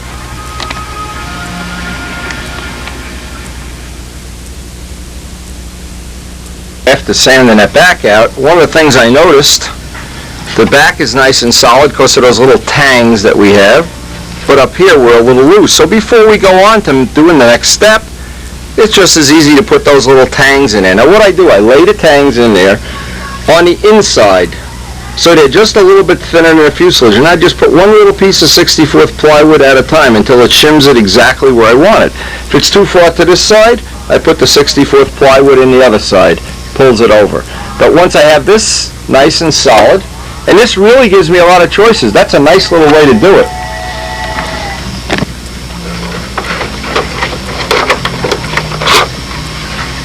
Now, these little tangs, again, I've shimmed these with a little piece of 64th plywood. Just put them on the loose side, measure in about 1/8 of an inch, or hold a piece of 1/8 inch balsa in there. And then just put a 64th or 64th until it spreads it out and you get a nice tight fit. And we'll do the same thing here, up here, until we have the front nice and solid. But getting all these little hatches, this would apply to any plane. This would even apply to a cowling on a Cavalier, anything. Anything where you want to hold two surfaces together. And if we wanted to be fanatical, we could even put a couple more in here. If we were doing a big tune pipe mount like Miss Ashley, we could put, 4, 5, 6 of them all along the edge. Anyway, that has worked out better than I ever thought it was. That's a great little tip. And certainly doesn't add much weight. Now with those four in little position, I had to notch a little piece out of the doubler up in the front so these would sit into the little notches in a doubler. But that gave me just what I wanted, a really nice light and a real nice solid mount for this hatch. Well, after sanding this whole piece in, I realized one thing. I really do need an extra, and I'll put one maybe mid-span here, between here and here. What was happening is, as I'd sand this side in, this side, even though I have plywood in there, it just leaves a little bit of slop, and I don't want any slop in here. The other reason is that's where most people are going to pick up the model right by that. When they go to pick it up to launch it or move it or whatever. So having a little bit of a reinforcement there, it's right on the CG. I don't think it's going to be a big deal. So I'll just, again, pretty much the same thing, replicate that, and we'll have 2 screws to hold the bottom on when we're done. And it's always good, see what's good about this is to find weaknesses in things before you put the finish on the model. And there's a couple of other little things that I want to address, but as I'm squeezing and moving and I can see things that aren't really solid, I want to firm them up now, because once I start to put the finish on this, I don't want to have to go back and redo any of the structure. I'd like to finish all the structure and then do all the finishing.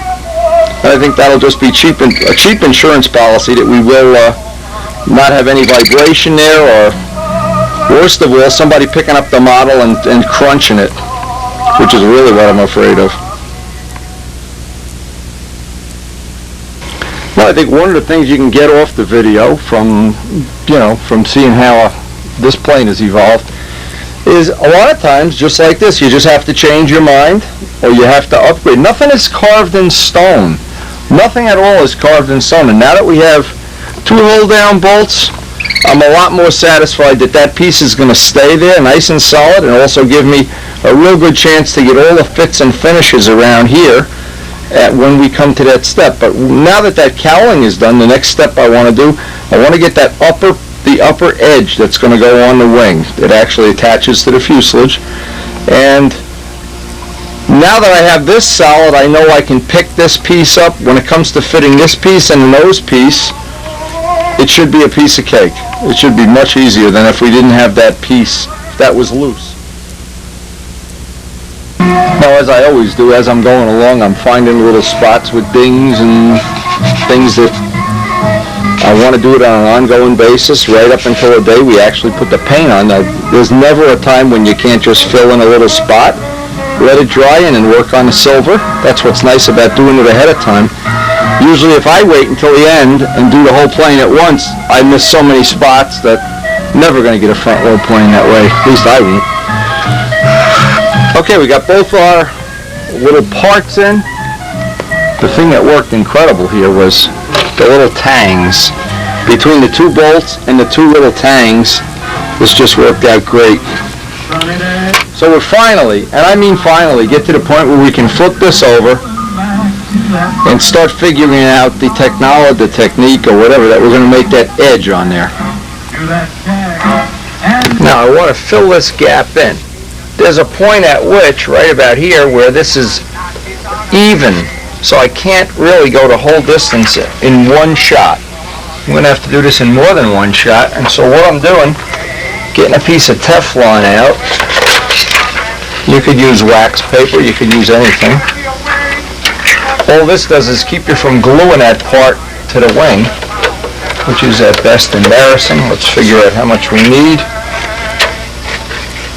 All we want to do is fill that gap. Should be relatively easy to do. Now up here I can't do it this exact way. Let's see how far in I can get that. I'll get the tape so I don't get my... I'm going to have to do it in several pieces, that's the problem, because of this little gap here. Now let's see how far that gap goes. Yeah, that's where that doubler is. May not be able to even do this way with this piece here. Let's just see how far up we can get it. And we can get it up that way. Again, the Teflon's there so in case a little bit of glue drips down in that area. Well, as much as I'd like to, I don't think that's going to be the answer. Okay, that little piece we're going to have to put in after this is done. Now I need to cut a piece of 64 plywood. What I do, I mark this 3/8 of an inch because I'm going to trim it down later, but I want 3/8 of an inch to be inside the fuselage here. So I can slide that in until I have it there, exactly where I want it. Now, I can make two possibilities here. I can make a little balsa shim in the back here. Of course, I guess I could make a little balsa shim. That would be fine. Or I can just shim it with other little pieces of plywood until I get a nice edge. This will hold against the wing, and then I can just fill that in. Now, we don't want to get this too saturated with thin CA so it glues itself together. Just a couple of drops here to hold this together.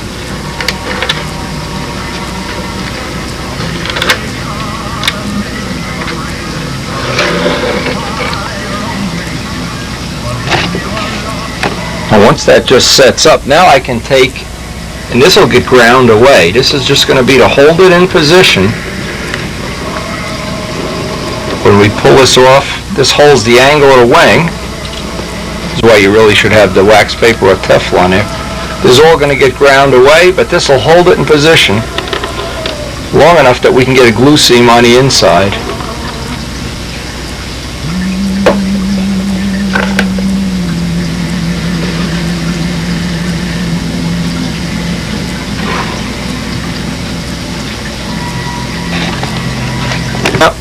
We'll repeat the same thing up in the front here. Repeat the same thing on this joint. And when all the joints are dry, we'll be ready to pull this apart, sand this outside, cut and sand off everything on the outside, and put a little fillet on the inside, just to keep that nice and solid.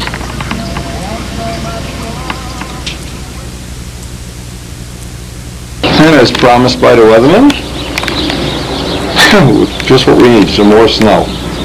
Just when everybody thought they were going to have a flying season. Turns out we're going to have a snow shoveling season. Winter's not over yet, Artnowski. Get down there and work on that bomber. Gotta finish up those fillets. Or shall we say, lack of fillets. It's going to snow all day? Yeah, but around here there's not much accumulation. Well, it certainly is something we need more of, snow.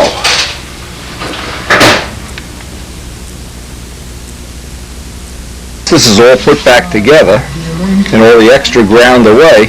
I always take a piece of sandpaper and make sure I have clearance for the whole length. I'm not picking up a hard spot. See, if there's a spot where it's interfering, what's going to happen once this gets covered with paint? Well, this is where it transitions into this front section. Might be tight a little bit there. Actually, this front section is just a little bit tight. Let's see, right up to there. No, it's actually okay. But I want to have enough clearance that I can build up the paint.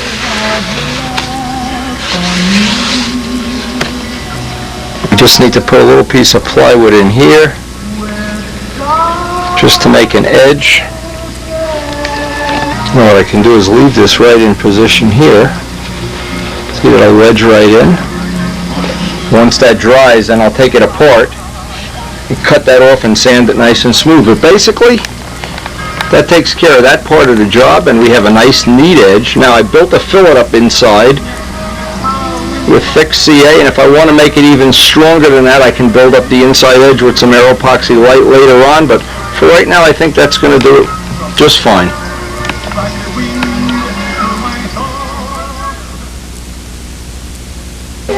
Now we're basically done for the day, but one of the things I wanted to look at, figuring out how I want to do it, I have the nose wheel mount in, and I'm going to have to figure out some size of an opening here, because where I'm going to be getting in, I want to get in and get the nose weight in the plane if we need nose weight, or to take the nose wheel on and off. So I need a hatch.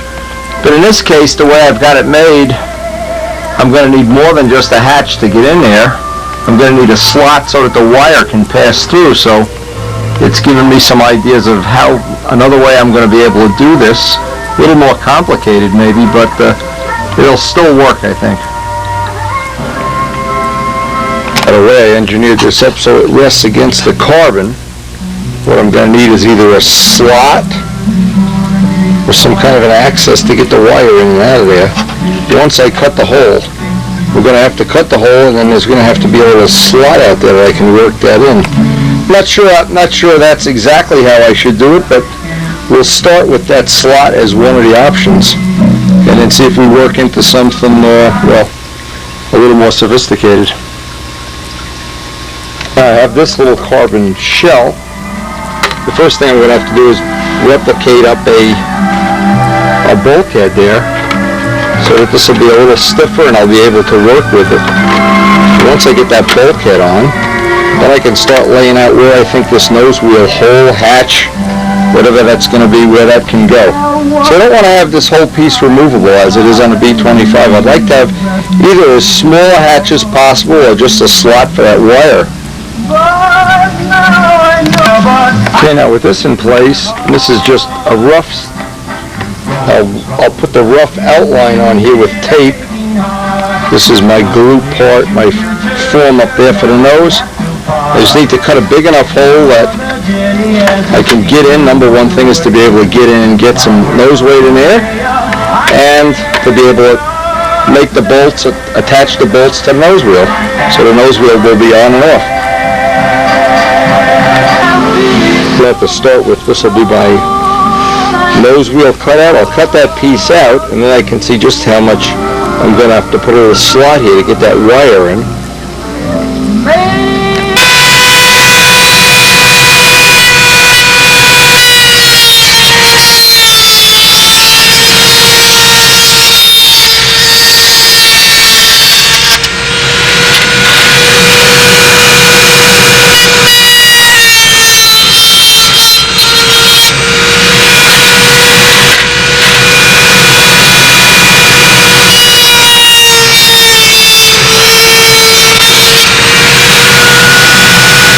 It's always best if you're cutting this kind of a shape out of carbon, do the corners with a brand new fresh blade. Don't try to do the corners, it'll always come out rounded.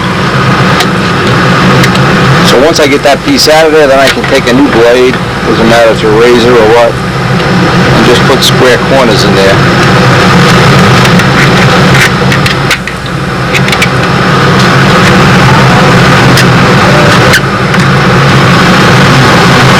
I guess I could save this if I wanted to make a nose wheel door.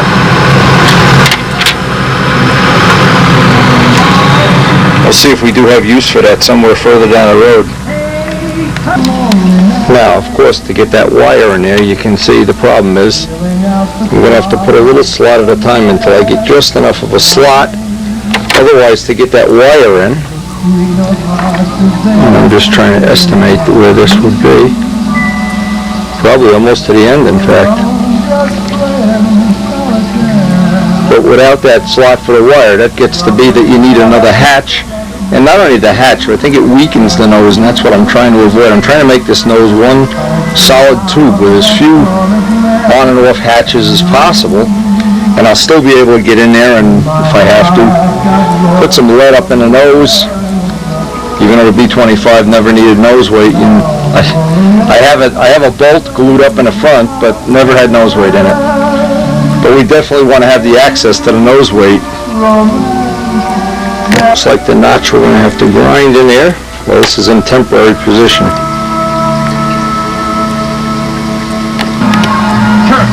And you can see I'm taking off a little bit each time until I can just get that wire down in there. Maybe even just a little bit more. And that's probably all we're going to get done today. That's going to be the end of it. We've been working on this ongoing touch-up thing, so at the end of every night I try to sand down these couple of spots and reshoot the silver, but not sure I'm going to be able to do that tonight with all the snow out there, unless the garage is nice and warm. Not sure the garage is going to be available tonight.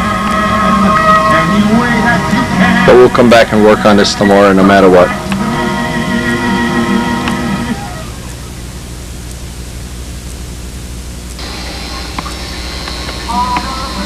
Okay, today what we're going to try to do, the same way we attach this back piece, I'm going to have to put the wing in place and put our lower part on, because that gives us the alignment for this edge.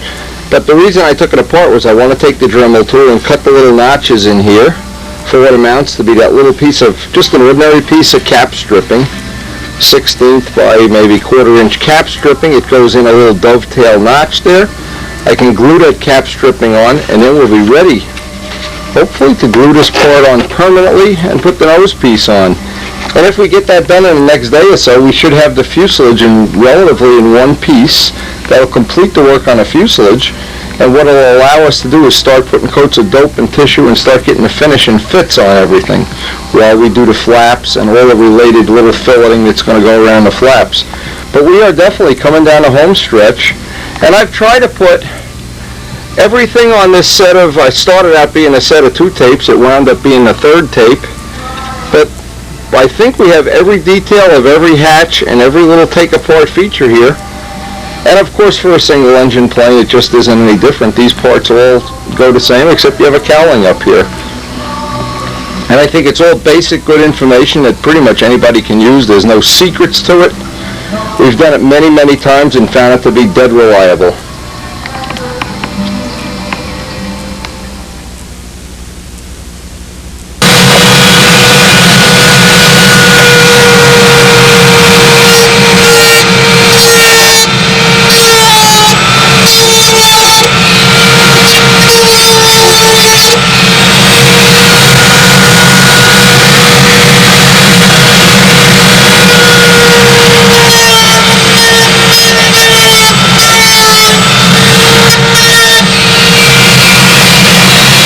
What that does,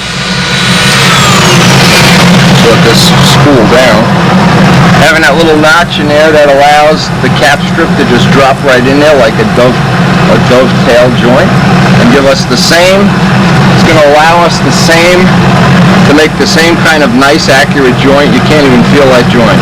And in the spots where you sand a little bit through, just double tissue over it.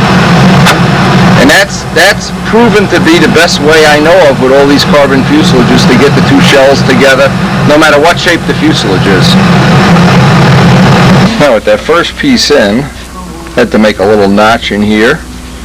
And of course what we want to get is a little lip that we can attach this to. And this part is going to have just a little bit of a curve in it.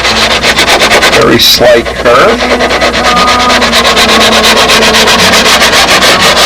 In the very beginning of doing these carbon things, one of the first problems that jumped up at me was getting these joints nice. And when I saw how other people did it with a big piece of fiberglass tape, I said, oh man, it weighs a ton. You know, this weighs almost nothing. And I think it's one of the things, if you're doing like a big giant RC scale, you can afford that weight, but in this kind of a model, it's getting that last ounce or so out that's important. Okay, now we basically just have to repeat the same thing on the other side.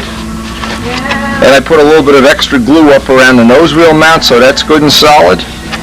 Up around our mounts here. I want everything that's going to be structured to be rock solid. Everything that isn't can just go along for the ride.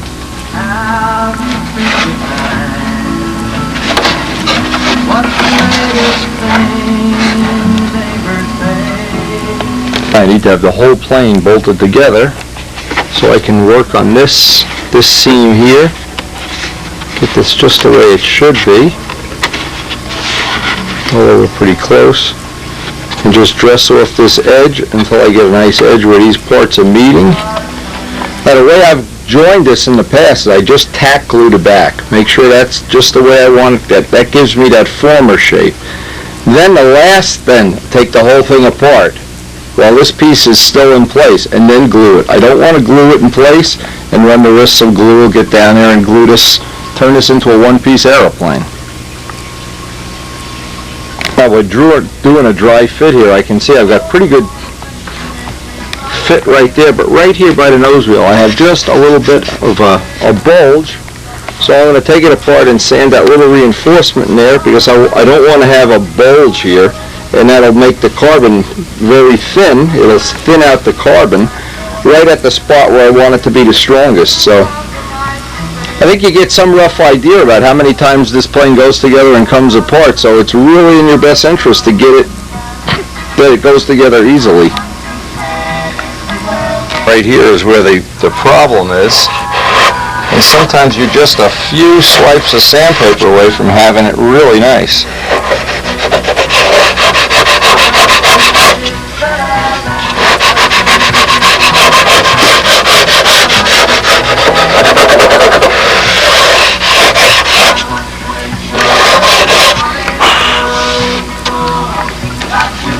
I can also get a preliminary fit and just find any hard spot that's along here.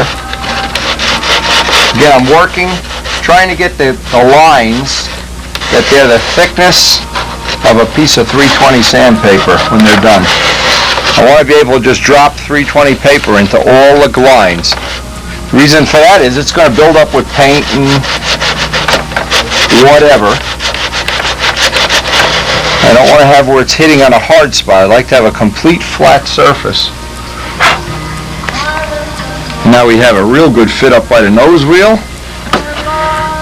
I think we're ready to install that part. I remember somebody watching the original Typhoon video and saying, wow, you take that plane apart and put it together 1,000 times before you build it.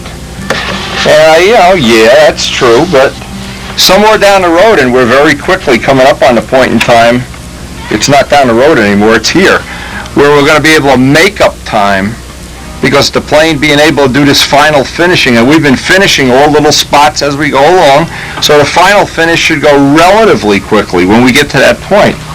But you'll lose time at this point with a take apart. Somewhere down the road, you definitely make it up, and I mean make it up big time. When you finish the take apart plane for the first time, you almost can never go back to doing it the other way because it's so cumbersome. All right, that should be ready to do the final joint. Now what I do is I've got it tacked.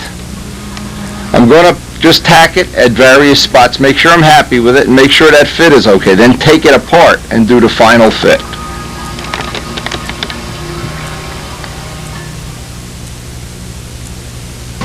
Now the technique that I've used over the past couple of models is to go in between the tape, thin CA. This just really presses the parts together just a little bit until it seems to kick.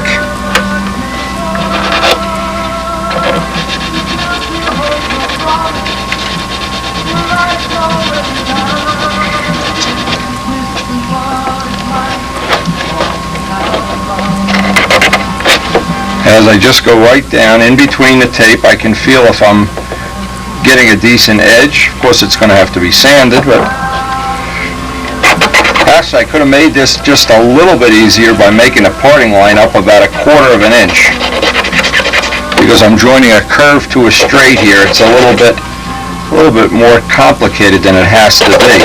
But anyway, once all those joints are done, I'll take off the tape and then one by one go in the spots where the tape are, and then that'll be ready for the final sand out.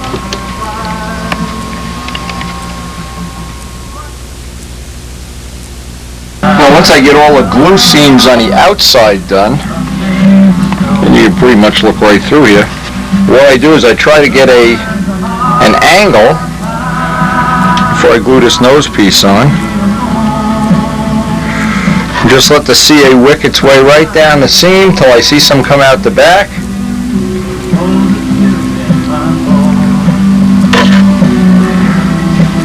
Now as we're sanding this seam, I just keep running thin CA over it until I'm happy with it. The CA and the dust, now see here it came out the back. Basically just wipe this off now. Now we know we've got the seam on the inside and on the outside both. That's ready to be sanded. Tricks when sanding this out, just use old sandpaper because it gets ruined right away. Pick a little spot that you want to do. Grind down the seam.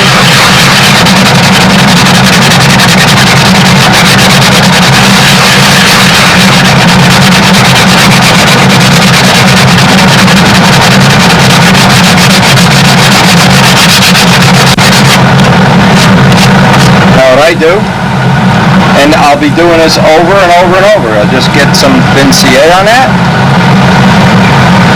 Let it soak for a minute. Wipe it. Now when you do it, the dust will go down in the crack and fill the seam.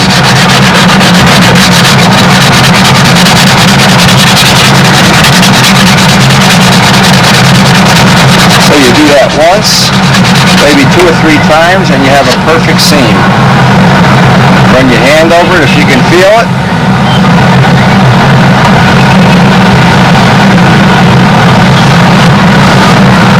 pretty much you have to throw the sandpaper away after doing about 2 or 3 of these. You lose the grit. It all gets clogged up.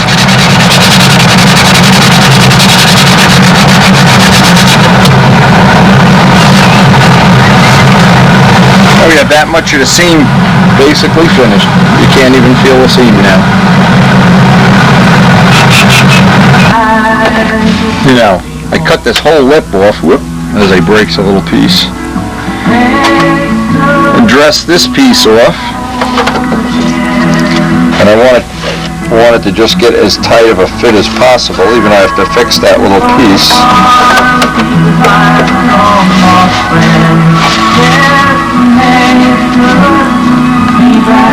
And now it's just a question of getting a nice glue seam on there.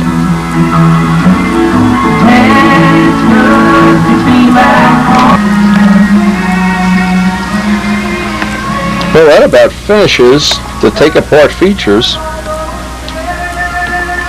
Now there are a couple other little tricks. What happens with the carbon parts, they have to get a couple of coats of clear dope, usually 2 coats is enough. They get tissued with medium tissue, and then we'll start building our base for a finish. But at some point in time, and it doesn't really matter when, this little part has to be silk spanned and kind of pre-finished. These parts, the tail cone part, they all have to be pre-finished. But before we actually finish with the silver, and I've been touching up spots, you can see different spots I've been working on. Before we do that, we're going to bolt the whole model together, even if it doesn't have the rudder and the flaps made yet, and then get a final set on all these little lines, all these little separation lines. And you need to do that after you get a couple of coats of tissue and dope and everything starts shrinking and finding its own place. Then the final thing is just to get that last block sanding with some 600 out, get the lines nice and even. Anyway, we're ready with this. This sanded out beautifully. This is ready to, really, you can start putting dope on this today. Let it dry overnight, in fact. Now the nice thing is, you know, when you have most of this done, and we are reaching little watersheds every week virtually, we know one of the things that we're going to have to do is make a rudder. The other thing is the flaps. Both of those are kind of labor intensive. And we would like to bring the body up, get the tissue, get the base of the finish on, even before we do the rudder. That would just be easier to get that done if possible. Now from this point in the construction actually on, since we have almost all of the model made, rudder and flaps are the 2 big things left, and of course bend and landing gear wires, things like that. But we've reached a point where now we can start to, we've paid all the price of making a take-apart plane. Now we can start to reap some of the benefits. The benefits are, one of the biggest ones is I can start pre-finishing these parts. Now, in this case, because this is wood, I want to get some dope down in behind there. I want to get this fuel-proof. These edges are wood, I want to get them fuel-proofed. But basically the carbon doesn't have to be fuel-proof.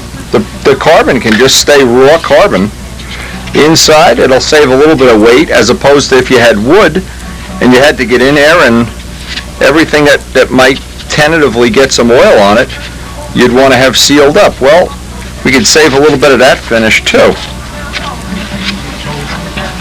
Now, of course, the part has to be rough sanded, 80 grit paper. You must really get a rough tooth to this first coat of dope. I've tried to do it with 1 coat of dope. Sometimes 2 is better. Just feel safer that there won't be a spot where there won't be enough dope holding the tissue down. And tomorrow we could start tissuing these parts up. That'll be a real nice little watershed. Anyway, when I get the dope on, I just want to show this one part. Keep it good and wet. Not a dry coat, a wet coat. I want that to soak in.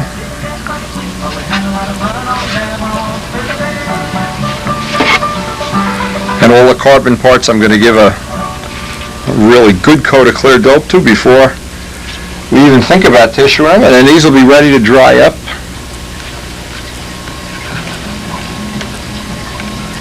I really hope you have gotten enough information to either duplicate what I've done or make your own version of a take-apart plane.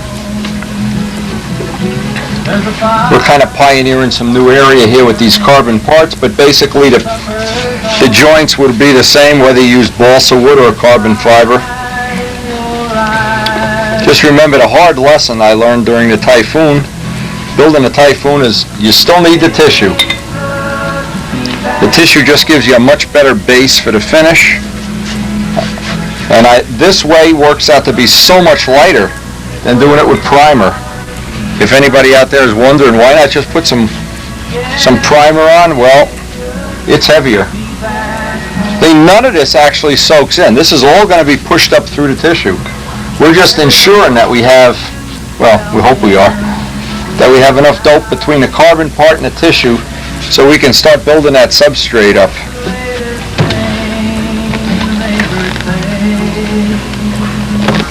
Well, this tape is going to end in about a minute or two, and I guess all I'm going to be able to get done here,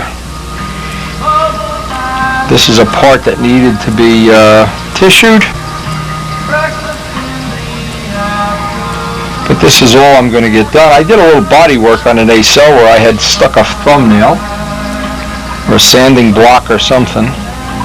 And that's an ongoing thing, just never changes. But I really hope you've gotten some information that'll be usable, and most of all that you'll try building a take-apart plane. And if you have any question, of course, you always have my phone number. And from the amount of times you hear that phone ring during a video, I must be answering somebody beside Chickadooley. Anyway, we're going to tissue this up tonight, and that is going to be the end of it. I keep saying it's the end, but I keep wanting to come down and work on it. Even after I think I'm done, I still want to work on it. It's getting to be very exciting when it gets to this point. It's going to be even more exciting when it gets to this point. I can't wait. But anyway, thanks for joining us. Please share the tapes with everybody. And if you build a take-apart plane and find some better ways to do things, pass it on to me, send it into Stunt News. We'll try to learn from each other and help each other. One of the things I'm looking forward to this summer at the World Championship, seeing how some of the other countries, some of the other competitors worldwide make their take-apart features. I would say this, in my case, it's something that it really is worth considering for a lot of reasons. Not the least of which is that it's challenging. And every day that goes by now, it just gets more and more exciting to come down the shop and work on this guy. He's been an exciting project.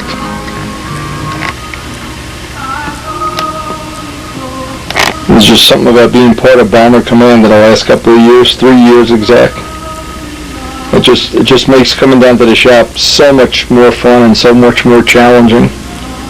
And I hope this A26 is really going to help us push the envelope into some new uncharted water. And I hope you'll be along for the journey.